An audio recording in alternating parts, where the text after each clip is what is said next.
आपका दिमाग कितना इंटेलिजेंट है, लेकिन ये कैसे पता चलेगा? क्या आप ओवरथिंक करते हो या ज्यादा इमोशनल हो? क्या आपका कॉन्फिडेंस सच में हाई है या सिर्फ आपको ऐसा लगता है? इस तरह के सवाल हम सबके दिमाग में कभी ना कभी आते ही हैं, पर ये क्वेश्चन का जवाब सिर्फ फीलिंग से नहीं मिलता। इसका जवाब मिलता है क्वांटिटेटिव साइकोलॉजी से, एक ऐसा फील्ड जो ह्यूमन बिहेवियर और मेंटल प्रोसेस को नंबर, डाटा और साइंटिफिक एनालिसिस के थ्रू समझने की कोशिश करता है। इस वीडियो का पहला क्वेश्चन यही है कि क्वांटिटेटिव साइकोलॉजी क्या है? What is quantitative psychology? तो इसे समझते हैं।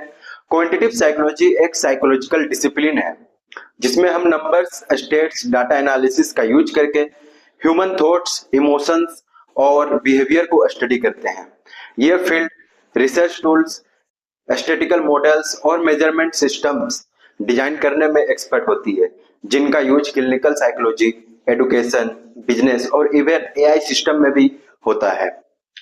सिंपल शब्दों में क्वांटिटेटिव साइकोलॉजी वो लोग हैं जो पूरा सिस्टम बनाते हैं जिससे साइकोलॉजिस्ट बाकी चीजें एक्यूरेटली मेजर कर सकें, जैसे कि IQ, personality, stress level etcetera. एक रियल लाइफ एग्जांपल से समझते हैं, स्कूल का इंटेलिजेंस टेस्ट।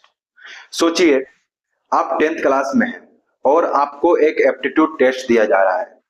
यह टेस्ट कौन बनाता है? यह डिसाइड कैसे होता है कि क्वेश्चन टफ है या इजी? ये स्कोर का क्या मतलब होता है?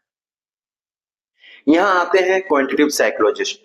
वो साइकोमेट्रिक टेस्ट डिजाइन करते हैं, वैलिडिटी और रिलेबिलिटी इंश्योर करते हैं और एक सिस्टम बनाते हैं जिसमें बायस कम हो और रिजल्ट्स मीनिंगफुल हो। अब आते हैं history and evolution of quantitative psychology. Quantitative psychology की जड़ें साइकोलॉजी के शुरुआती दिनों से जुड़ी है। सर फ्रांसिस गैल्टन और अल्फ्रेड बाइनेट ने सबसे पहले साइकोलॉजिकल टेस्टिंग शुरू की थी। गैल्टन का था इंडिविजुअल डिफरेंस मेजर करने के लिए टूल्स डेवलप किए। बिनेट ने इंटेलिजेंट टेस्टिंग का पायनियर माना जाता है और एक्सपेरिमेंट फैक्टर एनालिसिस के कॉन्सेप्ट दिए जो आज भी आईक्यू टेस्ट में यूज होते हैं। जैसे जैसे साइकोलॉजी डेवलप हुई, क्वांटिटेटिव टेक्निक्स भी ज्यादा रिफाइंड होते गए। जैसे जैसे साइकोलॉजी डेवलप हुआ, क्वांटिटेटिव टेक्निक्स भी ज्यादा रिफाइंड होते गए। आज के टाइम में मशीन लर्निंग और एआई के साथ क्वांटिटेटिव साइकोलॉजी का इंटीग्रेशन भी हो रहा है। अब आते हैं मेन टूल्स एंड टेक्निक्स पर। Statistical analysis, regression, correlation, ANOVA. Psychometrics में टेस्ट डेवलपमेंट, रिलेबिलिटी और वैलिडिटी। और स्ट्रक्चर इक्वेशन मॉडलिंग में, जिसे एससीएम कहते हैं शॉर्ट फॉर्म में, टाइम रिस्पॉन्स थ्योरी, जिसे शॉर्ट फॉर्म में आईआरटी कहते हैं। फैक्टर एनालिसिस, जैसे मल्टीपल एप्टीट्यूड टेस्ट से अंडरलाइंग इंटेलिजेंस फैक्टर्स निकालना होता है। मेटा एनालिसिस, अलग अलग स्टडी के रिजल्ट्स को कंबाइन करना। अब आते हैं एप्लीकेशन एरिया पर। एडुकेशन में एप्टीट्यूड और अचीवमेंट टेस्टिंग होता है।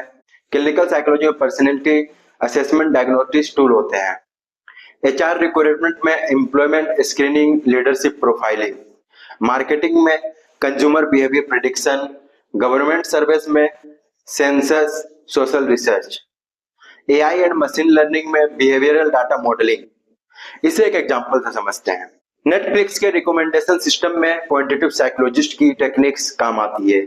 यूजर्स के देखे गए सोर्स को, पैटर्न को एल्गोरिदम के थ्रू अंडरस्टैंड करना होता है। एक रियल वर्ल्ड केस स्टडी देखते हैं, एसएटी टेस्ट डेवलपमेंट। एसएटी एक स्टैंडर्डाइज्ड टेस्ट है जो यूएस कॉलेज में एडमिशन के लिए यूज होता है। इसके पीछे क्वांटिटेटिव साइकोलॉजी की पूरी टीम होती है जो इंश्योर करती है कि हर क्वेश्चन अनबायस हो, कल्चरल डिफरेंस कंसीडर किए गए हो और टेस्ट का रिलेबिलिटी हाई हो। एक क्वेश्चन अगर ब्लैक और व्हाइट स्टूडेंट को अलग तरीके से इम्पैक्ट करता है तो उस क्वेश्चन को मॉडिफाई या हटा दिया जाता है। ये काम डाटा के बेसिस पर होता है। अब आते हैं, क्या ये सिर्फ नंबर का खेल है? मिसकंसेप्शंस देखते हैं कुछ। कई लोग सोचते हैं कि क्वांटिटेटिव साइकोलॉजी सिर्फ मैथ्स या स्टेटस है, लेकिन ये बहुत ज्यादा ह्यूमन फोकस्ड फील्ड है जिसमें इमोशनल इंटेलिजेंस, साइंस बिहेवियर और मेंटल हेल्थ को साइंटिफिक फ्रेमवर्क में समझा जाता है। यहाँ पे इमोशंस को भी क्वांटिफाई किया जाता है। जैसे एक डिप्रेशन स्केल में स्कोर 0 से 10 हो सकता है, जहां 0 का मतलब नो डिप्रेशन और 10 का मतलब एक्सट्रीम डिप्रेशन। अब ये स्केल किस बेस पे बना है? रिसर्च, ऑब्जर्वेशन और स्टैटिस्टिकल वैलिडेशन से बना है। अब आते हैं career scope in quantitative psychology पर। Psychometricians, research analysts, data scientist, behaviour focus रहता है इसमें, test developer, academic researcher, UX researcher, companies like Google, Meta, educational testing service जिसे शॉर्ट फॉर्म में ETS, even Indian agencies like NCERT and NIMHANS quantitative psychologist hire करते हैं। अब आते हैं link with other fields. Neuroscience, brain activity के data को interrupt करना, artificial intelligence, human like decision modelling, economics and behavioural finance, risk perception analysis, marketing psychology, purchase intention prediction. इसे एक एग्जांपल से समझते हैं। ओला और उबर सर्च प्राइसिंग का मॉडल भी क्वांटिटेटिव बिहेवियर स्टडी पे बेस्ड है। जब डिमांड ज्यादा होती है और सप्लाई कम, यूजर का रिएक्शन कैसे होगा, इस प्रिडिक्शन के लिए बिहेवियरल डाटा का यूज होता है। अब आते हैं कॉमन टर्म्स सिंप्लीफाइड पर। रिलेबिलिटी, क्या टेस्ट बार बार सेम रिजल्ट दे रहा है? वैलिडिटी, क्या टेस्ट सही चीज मेजर कर रहा है? बायस, क्या टेस्ट किसी एक ग्रुप को फेवर या डिसफेवर करता है? नॉर्म्स, आम लोग कितने स्कोर करते हैं कंपैरिजन बेस पर। अब आते हैं इंडियन कॉन्टेक्स्ट एंड अपॉर्चुनिटीज पर। इंडिया में भी क्वांटिटेटिव साइकोलॉजी की इंपॉर्टेंस बढ़ रही है। नीट या जे जैसे एग्जाम्स में साइकोमेट्रिक्स क्वालिटी काफी क्रूशियल होती है। गवर्नमेंट सर्विस जैसे एनएसएसओ, एनएफएचएस में बिहेवियरल डाटा कलेक्ट होता है। Aadhaar linked psychological service future में कॉमन हो सकते हैं। अब आते हैं फ्यूचर ऑफ क्वांटिटेटिव साइकोलॉजी।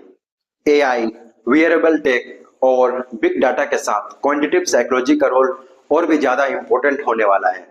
जिसे आप एक स्मार्ट वॉच का डाटा समझिए। Heart rate, sleep, stress level सब बिहेवियर से लिंक्ड होते हैं। इन्हें प्रिडिक्ट करना और समझना भी क्वांटिटेटिव साइकोलॉजी का हिस्सा बन चुका है। अब आते हैं एक हाइपोथेटिकल प्रोजेक्ट में, जिसमें mental health index for India है।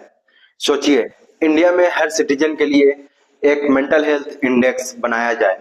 ये एक नंबर हो जो बताए कि कोई कितना मेंटली हेल्दी है।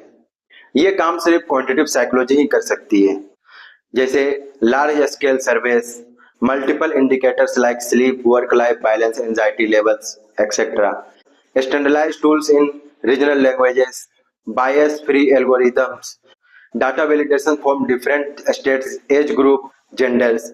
इस प्रोजेक्ट का रिजल्ट हो सकता है कि स्टेट गवर्नमेंट्स को पता चले कि कौन सा रीजन सबसे ज्यादा मेंटल हेल्थ क्राइसिस फेस कर रहा है और इसी के आधार पर उनके लिए पॉलिसीज डिजाइन की जा सकती है। अब आते हैं एथिक्स इन क्वांटिटेटिव साइकोलॉजी पर।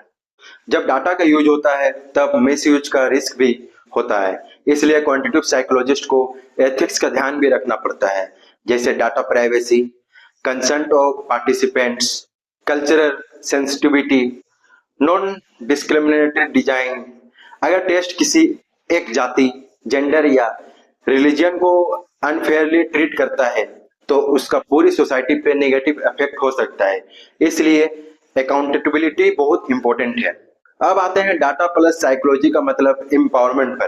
क्वांटिटेटिव साइकोलॉजी के थ्रू हम सिर्फ फीलिंग्स नहीं बल्कि फैक्ट्स को समझने लगते हैं और जब हम डाटा से ह्यूमन इमोशंस को डिकोड करते हैं तब हमें समझ आता है कि हर इंडिविजुअल्स कितना यूनिक है।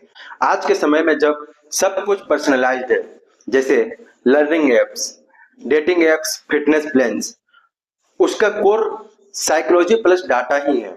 सो अगले टाइम जब आप अपने ऐप में मूड ट्रैकर देखें या किसी टेस्ट स्कोर के बाद फीडबैक मिले, समझिए आपका दिमाग किसी और दिमाग के काम से समझा गया है। That's the power of quantitative psychology. I hope आप सभी को ये इंफॉर्मेटिव वीडियो अच्छा लगा। मुझे विश्वास है आप सब पर कि बाकी वीडियो की तरह भी इस वीडियो को भी बहुत सारा प्यार देंगे। मिलते हैं नेक्स्ट वीडियो में, तब तक के लिए धन्यवाद। आपको वीडियो कैसा लगा कमेंट सेक्शन में जरूर बताइए और वीडियो को थम्स अप कीजिए। चैनल पर नए हैं तो चैनल को सब्सक्राइब कीजिए। धन्यवाद।